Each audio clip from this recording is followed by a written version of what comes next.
fiancé is presumed dead, I'm not so convinced. My life has been a hot mess recently. Even that is an understatement. I don't even know where to begin, so I'm gonna start with the worst day of my life. Jeremy and I had been engaged for nearly 3 years, saving for the perfect wedding. He truly was the love of my life. I never connected with someone on a spiritual level as I did with him. It was so perfect until my worst nightmare became a reality. We had just put the deposit on our new ranch home in rural Alaska, where we would raise horses together, as it's both of our passions. We met 5 years ago prior at a stable where we both are keeping our horses in Orange Country, America. The wedding was in 2 weeks. Everything was paid for and we were ecstatic. I asked Jeremy to pick up the programs while I got ready for the bachelor party that weekend. I asked Jeremy to go pick up the programmers. God, I asked him to go. That's probably why I have such immense guilt typing this now. He said, "Let's just go together when you're ready." I was too excited to see the beautiful programmers I had designed, so I sent him to his death. On the way to the programmers, Jeremy was in a horrible accident. At least that's what everyone is telling me. That he's dead and beyond recognizable in the vehicle on Pioneer Van. Why won't they let me see him? All I want is closure. I keep telling myself that he's dead, but something doesn't feel right.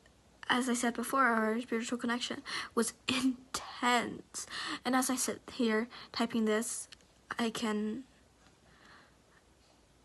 feel Jeremy here. Anyways, instead of a wedding, we held a funeral. Instead of a beautiful program proclaim our union, I was burying my fiancé. Not really, though. No body in the casket, no trace of Jeremy, just an old set of clothes I gave the funeral director to lay in place of his body. This all felt so wrong typing. Anyways, needless to say, I've been reclusive for days now. I haven't spoken to my friends, and I haven't spoken to my mother, and most importantly, I haven't spoken Germany. However, something more spectacular have happened. I woke early last Tuesday morning to a restless scratching at my door. Relentless.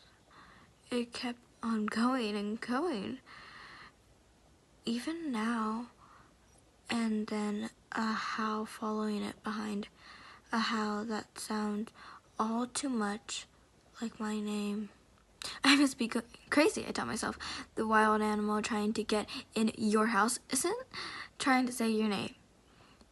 But I guess I was too declare to care. I peered through the window and the scratching seared. I was met with two most familiar eyes I had ever seen peering through the window at me. Human eyes. The odd thing was these eyes were connected to the body of a quite large dog I could only explain as being a mix between a pit bull and something huge. Something made me tear open the door. The large dog slammed into the house and was barking inquisitively, running to all my frames, photos of Jeremy, knocking them off the cabinet as he slammed at them. I couldn't understand this. It had to be some sort of sick joke. But what could a dog know about playing a joke? And those eyes. God, I miss Jeremy, but I'm going crazy. A week later, I'm sitting here with this dog who won't stop staring at me or climbing into Jeremy's side of the bed. And the most horrifying part is he just looks in the mirror for hours. Why does this dog have Jeremy's eyes? Alright, time for comments. That's creepy. Do you have any witches or voodoo priestesses or priests that your fiancé may have argued? Perhaps someone cursed them. I would look into contacting a medium or a voodoo priest or a witch to look into this better. Opie's response. Our lives were quiet before this. There's no one who I could think of who possibly would want to see us hurt. It's all too tragic. Jeremy was as cool as a cucumber and everyone he met adored him. Another commenter's response. That's not the main commenter. An ex, maybe a jealous friend, or either both of you? And then another main comment. Jeremy has a crazy ex who didn't want him getting married. Another main comment. Does the quote-unquote creature, end quotes, seem to understand you when you speak? Maybe ask him yes or no questions and see if he nods and reply. Nod once for yes and nod twice for no, to at least try and understand what's going on. Another main comment. 'Cause the dog is Jeremy, duh. And then this is OP's response to that one. I have been trying not to believe this to be the truth. Would that make me crazy? What would I tell people? Maybe there's still a way to find the truth, or maybe this is all coincidence and I'm truly crazy. Grief has deceived even the strongest people. This is another comment from the main comment that I just read. I don't see why you would have to tell anyone anything. Try to get as many answers as you can from the dog first, perhaps a series of yes/no questions that can be answered with a head nod. And then this is another comment, but it was for the main comment. Damn, Jeremy reincarnated fast as fuck. And this is another main comment. What did the authorities say about his accident? OP's response. I've been told that the accident was so bad that there was simply no body to recover. Everything was shattered, and I couldn't depend on the police for answers. The man at the station laughed at my face when I asked to see what was left of him. I could only assume they got rid of him with the vehicle. This is a response for OP. It's weird that you didn't get a body back. Jeremy's. If he was dead, and another body if he wasn't.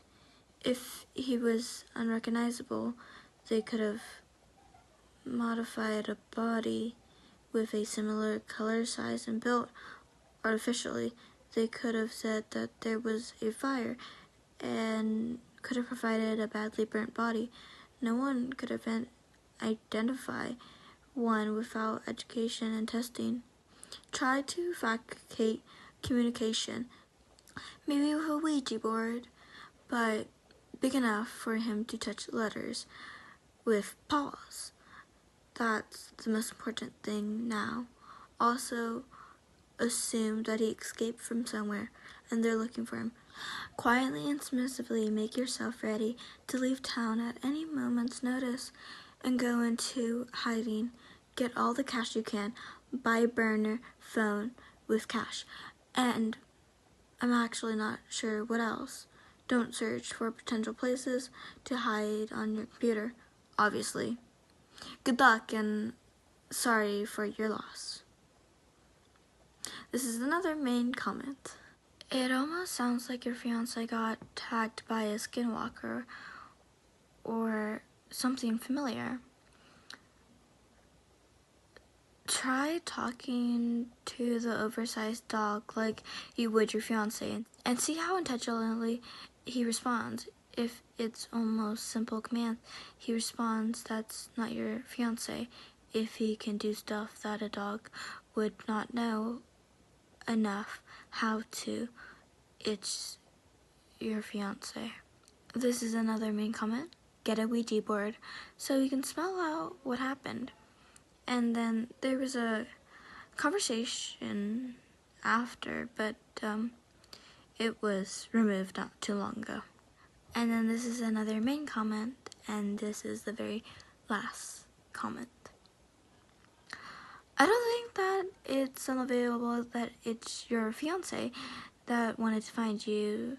Such a sudden tragic event that also caused the person who passed to have also a resolved feeling and unable to go to the other side. I think you should contact a medium you trust, but don't tell them anything about your situation. Let them tell you and see/hear. I'm so sorry for your loss. Sending you love, healing, and peace with a red heart emoji. This is a comment from the same commenter on the commenter's response, and it's also the very last comment. So, yeah. And please do not use a Ouija board. It brings more darkness than good. Contact a professional that they can factual communication between you guys. Ouija can open a portal to the other side, plus you're extremely vulnerable right now.